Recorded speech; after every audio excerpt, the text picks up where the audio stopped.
Live streaming is on. So here we are again at the circle. We call this channeling in God because that is what we're doing basically. According to most of the theologies and all of the spiritual belief systems, we are all connected to the one. And as we speak and move and live, we are channeling the power of the one. So today we come to you with just a little bit of message from that which is divine. We won't be doing the meditation today and all of that. We're going to do something different. We're going to just talk a little bit about life, what people call life and life more abundantly, and the difficulties in life. I know that all of you, if you're anything like me, are coming upon many difficulties today. We have leadership that is lying. We have many people who are just betraying their own friends, betraying their own families, betraying their loved ones, pretending like they are people who love each other and who love churches and gods and synagogues and all those things. And at the same time, where they're claiming to represent that which is beautiful and loving and kind, they are doing horrible, treacherous things that are destroying people's lives. And they don't seem to care because they don't have to watch it.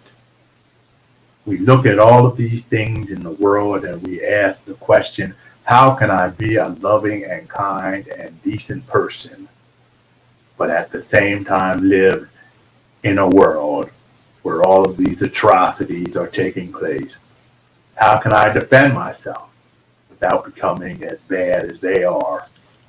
And that is a good question, and that is something that takes a lot of deep thought. We can't just answer that easily.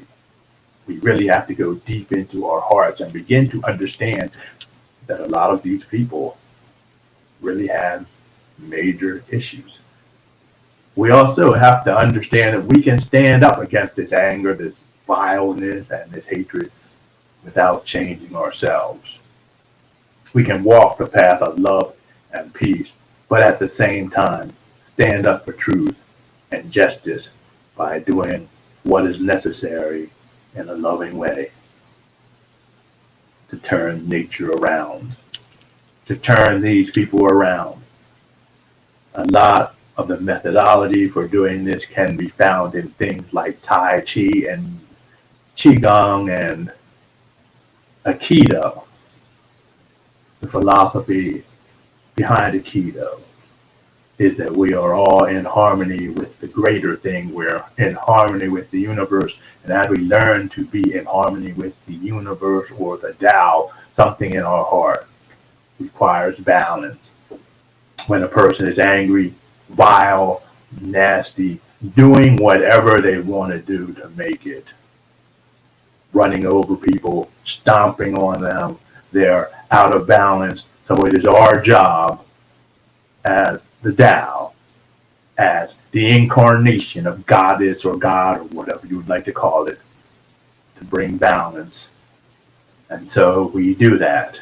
We bring balance back to the person who is out of balance, and we do it the same way they do in many circles of Aikido.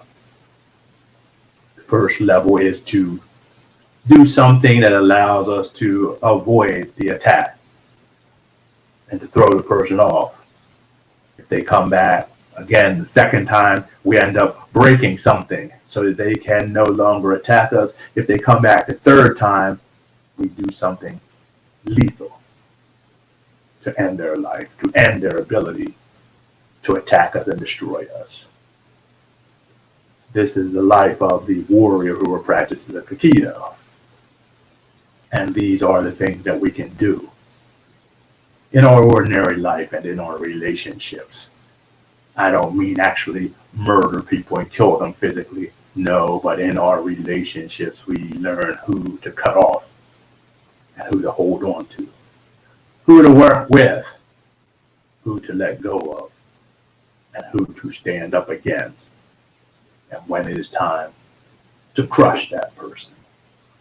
And we do this from a place of peace, a place of harmony, a heart of love and compassion, knowing this, that if that person is allowed to continue, they will cause pain and destruction for generations and generations of people.